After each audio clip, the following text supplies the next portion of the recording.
As you can imagine, I get asked a lot about Makita tools, and questions I get asked the most, apart from when are they ever going to release a framing nailer, is when are they going to make a brushless planer and a brushless orbital sander.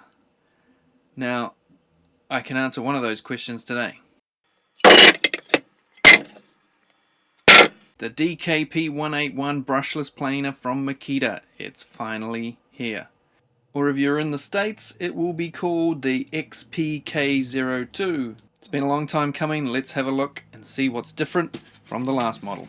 We will put this up against its predecessor, but first we'll have a look at some of the specs. I'd like to stick it up against the corded version as well, but yeah, probably not today. In the box you will of course find the tool, a guide fence, and a little box with a sharpening guide and a rebate guide.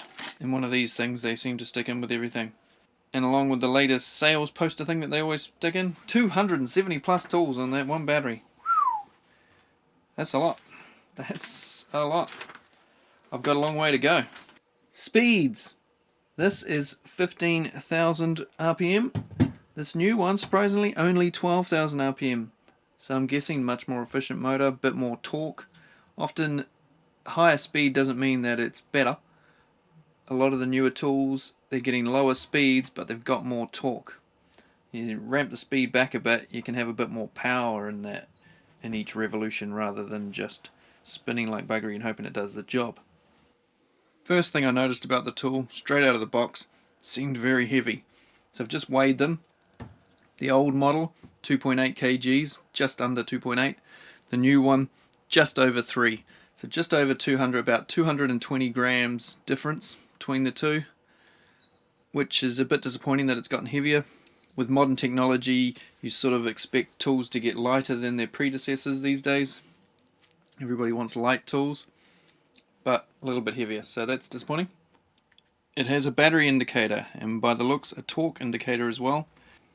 A lot of Makita's newer tools now, they have a different torque setting. You know, if this thing feels a bit of pressure, it will ramp up the torque. I'm not sure, I haven't checked into it, whether that's what it does. We'll find that out when we test it in a moment. It doesn't have a light. Do you need a light on a planer? Thought it might have a light just because every tool has a light these days. This is one of the most obvious changes.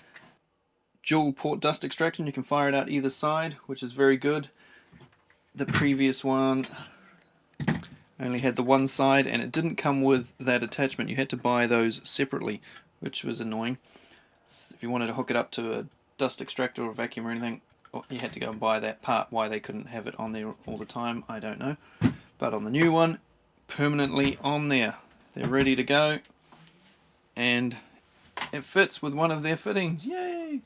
On board tool storage, changing the blades. Bit unnecessary, I think. Well, I won't leave that on there because I'm likely to lose it. For the amount of times I change the blades, I'd rather have that somewhere else and not lose it. It's got a slightly different design on the trigger lock. It's got more of a button compared to the lever on the old one. One new feature that Makita tools have now that the old ones don't, AWS, automatic wireless start. You pop this out, doesn't come with a chip. They're going to make you buy the chip separately. You're kidding me. I don't appear to have the chip for it. Okay, that's a bit of a bummer that they don't give you the chip with it. I do have a chip that's come with other tools, such as my miter saw. This is what the chips look like. This is one out of a circular saw I've got. I'm going to have to check though and make sure it's not meant to come with one, because I might have been ripped off. To be honest though, it doesn't actually matter to me because I don't have one of the vacuums. So at present, it's of no use to me anyway. But I'd like it to be there if it's meant to be there. Now down to the important things. What differences does this have in regards to cutting? Well, it's got a few very good improvements. One, depth of cut. It's 2mm on the old one, 3mm on the new one. 50% deeper cuts. So that's fantastic. Another fantastic feature that I'm looking forward to here is the depth of rebate here. You can go down 25 mil. Let me just check that. Yep, you can go down a whole inch, 25 mil. So you can use this for planing weatherboards on houses even, which is what I'm going to do with it. Whereas this one, that's your rebate there. You're talking like, I think it's 9 mil. Yeah, about 8 or 9 mil. So cut wise, those two features I think are the best features of the new tool. Also on the bottom here, for doing cuts, you've got these 3 grooves for doing different depth bevels. So that's quite handy as well. Instead of just having the one down the middle like the previous model, you've got a very light one in the middle, slightly deeper on one side and deeper again on the other side. So that's good. Save you grabbing out a router to do simple tasks. You can just whip along with the planer. So that's basically the differences that I can see at the moment. One problem I see with this right off the bat is this dual port dust chute. Now, as you can see straight through it there. That's because you have to attach a cap to the opposite side of the one you're using. So it basically slides on like that, and you give it a bit of a twist to pop it off. It's not the greatest design. A couple of parts here. It's got that little bit of wiggle room, I guess, for when you have to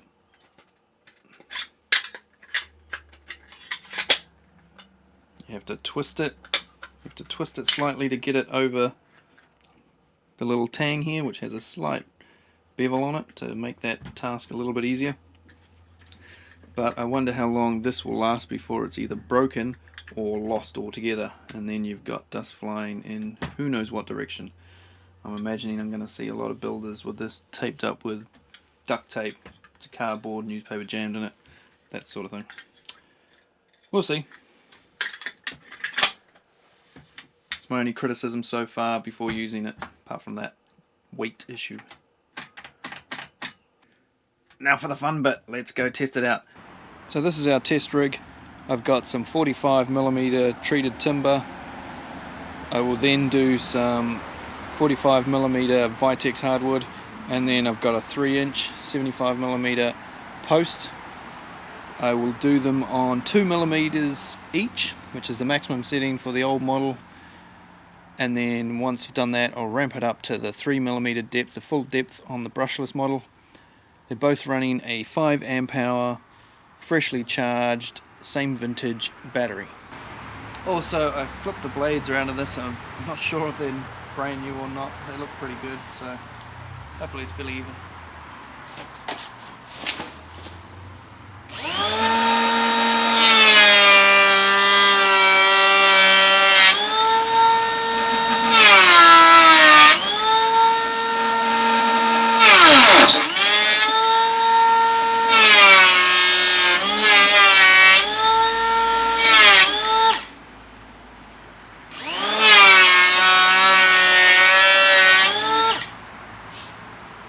Brushless, 2mm.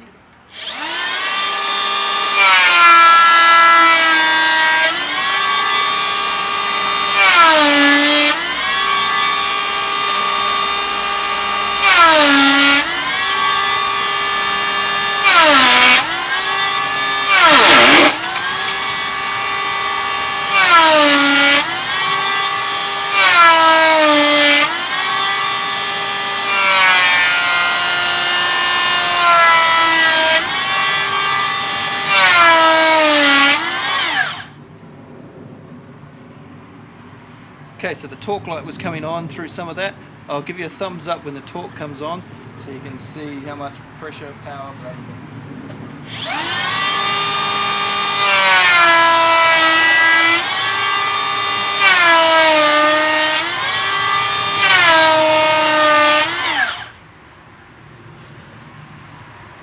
3mm.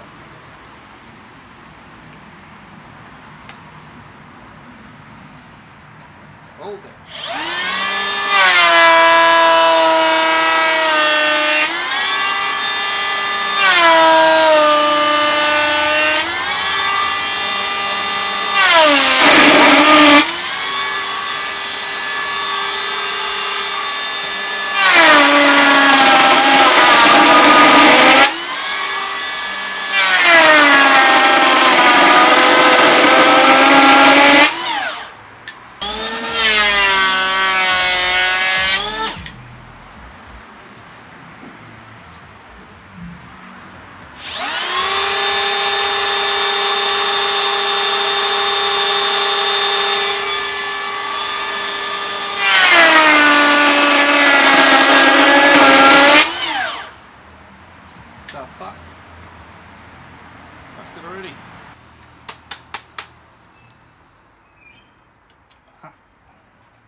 So if it starts chattering on you, just clear out the shit. Vitex 45mm, both on 2mm, old one first.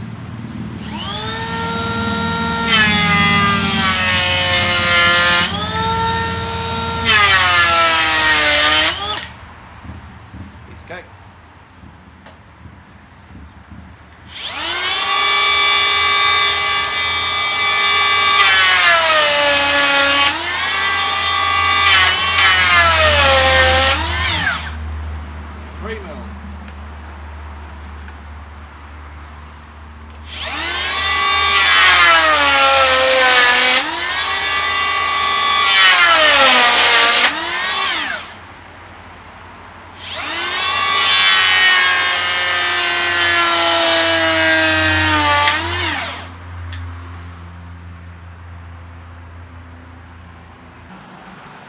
My little helper. Right, 3 inches, rough sawn, treated. I'm going to go straight for the brushless, deeper setting, 3mm.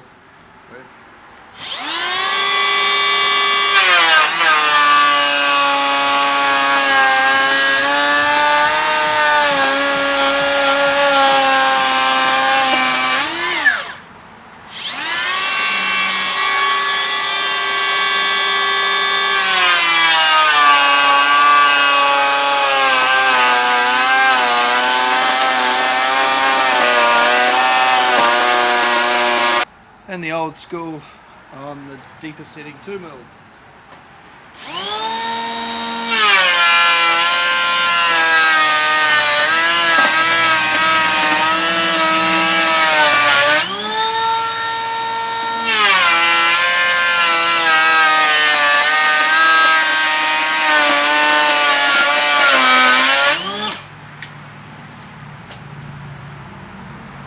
Brushless 2mm.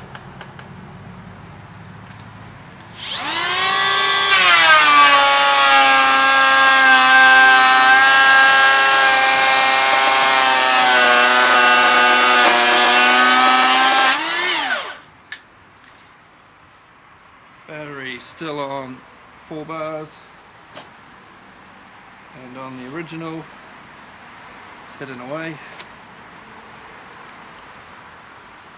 Hard to see in the sun, but also on 4 bars. I've been managing to keep the bench rather tidy for a change this year. So what do I think of the brushless model compared to the brushed model? Where is the brushed model? Size wise, the new one is quite a bit larger. This one is about the length of a battery larger, well, the depth of a battery larger. How did it go compared to the brushed? Well, did pretty well. I got no complaints about it. Mind you, I didn't really have any complaints about the brushed one either. So 2mm, 3mm, it cut pretty sweet. Starting to feel a bit of struggle on the 3-inch wide timber. If I didn't say it already, these are 3 1/4 inch planers, standard planer size, which is 82mm. If I had any complaints about this, it's potentially this, even though I guess I probably won't change it from side to side very often. I had a Ryobi one more than 20 years ago that had a switch and you could flick it and it changed inside from side to side, which would have been a better option than this sort of thing. Having said that though, that one did jam every 2 seconds and you're forever having to fish stuff out of it. So you may have seen in the video this one clogged up with shit. I had pushed it very hard, pretty much as fast as I could do it, on the fullest depth, 3mm, through the 75mm timber. Was it 75? Can't remember which one I was doing at the time. And it jammed up. It clogged up with shit, and then I was trying to use it and it was giving a ratchet finish. Sounded awful, and I thought, uh-oh, what have I done to it? Had a quick look at the blades, pulled the trigger, realised there was stuff firing out the bottom, and then had a look inside and saw this was packed full of rubbish. So cleared that out and away she went again. So it's not going to clog on dry timber going at a normal speed. Shouldn't really clog. We've got vacuum going on it, it won't clog at all.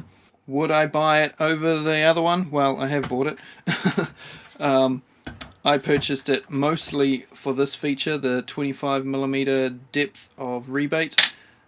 This is another feature here though that I'm not all that happy with. This is very, very flimsy, bends in all directions, and then has a very tiny little spring on it, and I imagine could very easily get knocked off and buggered, and you'll end up with nothing there. It's just a safety guard, stop that from being exposed. Not a huge deal potentially, won't stop the tool from running or anything, but yeah, it's a little bit weak. So that and that's still my only two real complaints. This is fairly well stuck in there. I know I complained about it at the beginning, but it is fairly well situated in there. So yeah, it's a good tool. I will be keeping it, of course. I buy a lot of tools with the intention of doing a review and then getting rid of my old ones and stuff, and I basically end up keeping just about everything. If it came to value for money, this one is certainly in this country a lot cheaper than this one. If you don't use it all that often, or you don't need that deep rebate, then this one is no problem with that at all. If you want to hook this up to an automatic vacuum system, then you want this one obviously, but if you're just using it every now and again outside, there is nothing wrong with this. Very good planer. I've been very happy with it over the time I have had it, and I have no complaints about it. I only bought this because it had that deep rebate and I want to do weatherboards with it. Quickly want to strip paint off weatherboards, and I think this will be a lot better than the weatherboard paint stripping thing I purchased. So thanks for watching. Lots more Makita reviews coming up. If you haven't subscribed already, please subscribe. If you're a fan of Makita, definitely subscribe, because I do a lot of Makita reviews. So I'll review this one over on the other channel, Builds and Stuff. So subscribe to Builds and Stuff, subscribe to Tools and Stuff. I've even got some Makita giveaways coming up shortly, so look out for that. Subscribe so you don't miss out on that, and we'll have a quick look at this on the other channel. Not a biggie. And yeah, thanks for watching, guys, as usual. First review of 2020 done and dusted. The Makita DKP181 brushless 3¼ inch 82mm planer, 18 volt, of course. If you're in the States, it'll be an XPK02. I'll put links down in the description below if you want to check out this one, or even this old one. If I can find links to both of them, I will put them on there, and you can find out more information or buy them from Amazon. The more stuff you buy from Amazon through the links on my website, the more tools I'm going to be able to give away this year. So keep that in mind, and I'll see you on the next one. Cheers. What's in the box?